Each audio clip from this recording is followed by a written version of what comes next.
F1 cars can accelerate from 0 to 60 miles per hour in just 2.6 seconds and clock up to 360 km per hour. The Formula 1 car reaches high speeds because of its carefully engineered aerodynamics. Also, the aerodynamics works better when the car goes fast. Finnish racing driver Valtteri Bottas holds the world record for the high speed in an F1 race. He clocked 372.5 km per hour in the 2016 Mexican Grand Prix. Interestingly, F1 cars are designed to be fast on circuits rather than in a straight line. That's why the team behind the building of the car changed it according to the track. Also, the cars have a maximum speed limit in place for the safety of the drivers and viewers. F1 cars are famous for their high speed but not for acceleration.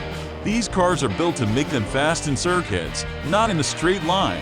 Even if a driver starts slow in an F1 race, he catches up and sometimes even wins a race. What's more, the reduced acceleration in Formula 1 cars preserves the tires and other essential components. This, in turn, help improve the racing abilities throughout the race. The NASCAR cars reach 0 to 96 km per hour in 3.4 seconds, slower than in F1 car. Although F1 and NASCAR cars are used in racing, they are built very differently.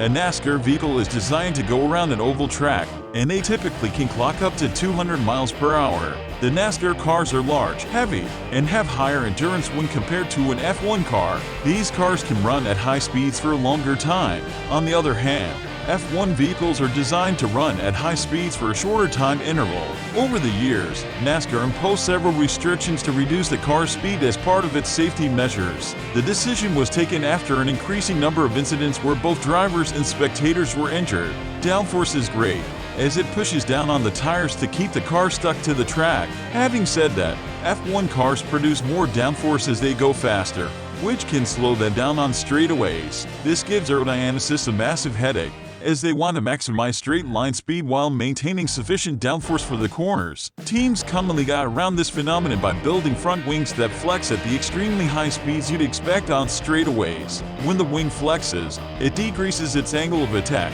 allowing for more straight line speed from the car at the cost of less downforce. Red Bull was guilty of maybe being a little bit too aggressive with this in previous years. You could literally see the wing flexing while watching the onboard camera shots. Thankfully, F1 came up with another solution called the drag reduction system, first implemented during the 2011 season. It lowered one of the flaps in the rear wing at the push of a button to decrease the drag and downforce. During the race, there are certain zones where drivers can activate DRS when they are at least 1 second behind the car in front. Formula 1 cars need to be incredibly strong without being heavy. This is why the majority of components on a Formula 1 car are made entirely out of carbon fiber material that was first created for use in racing cars. Still, all of these parts scattered throughout the car need to cope with vastly different strength and temperature requirements. Carbon fiber is made by weaving carbon fibers and bonding them together in a resin. Teams are able to mess around with carbon fiber layups, different weaves, as well as different resins to optimize the thermal and structural integrity of different parts. High-end teams may have 8-9 types of resin that are combined with different fibers,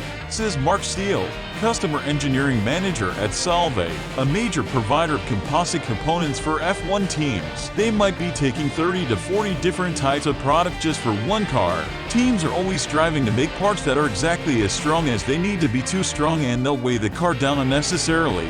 Too weak, and they'll fail. Formula 1 is such an exciting sport with a strong following. For drivers and fans, it's the speed of the cars that reels them in. I mean, granted, the teams, talent, and rivalries keep the fans engaged, but seeing cars drive as fast as possible across a circuit has to be the most intoxicating element of all. We definitely know that these cars are fast, but how fast are they really? To put it into perspective, let me take you back to a time when we could actually go out and watch races. Back in 2019, here in Melbourne's very own Albert Park circuit, the fastest lap time set by a driver was just over 1 minute and 25 seconds. That's a distance of around 5 kilometers cleared in just over a minute. How do they go so fast? Well, part of the reason is its powerful engine. The secret behind F1 cars' super speed lies in the fact that they can go through corners at high speeds. They are able to do this using aerodynamics. Aerodynamics involves the analysis of the movement of air around an object. It is so important in Formula 1 that teams have been reported to allocate around 20% of their budget in understanding the aerodynamics of their car. The main aim of aerodynamics is to generate downforce. Think of downforce like the opposite of lift.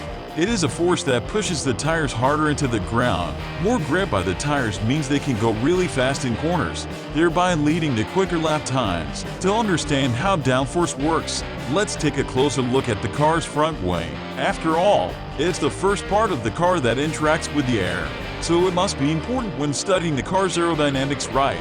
An F1 car's front wing is responsible for generating around 40% of the car's total downforce. Its success in harnessing downforce can be explained using Bernoulli's principle. In an airplane wing, Bernoulli's effect produces lift and the plane is able to fly.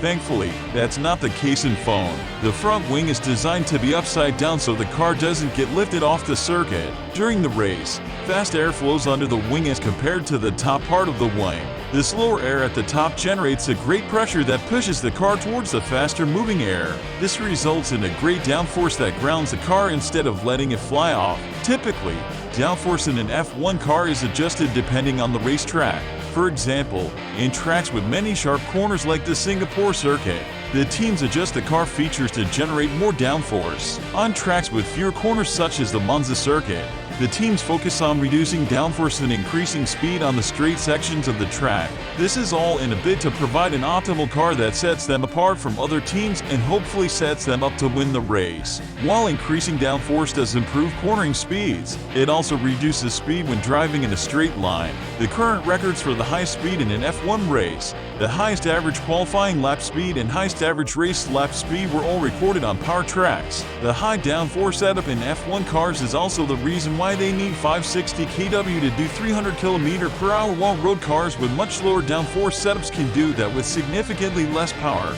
Well, that's it for today. Hope you liked the video. Before going, make sure to like and subscribe to our channel. Until then, goodbye.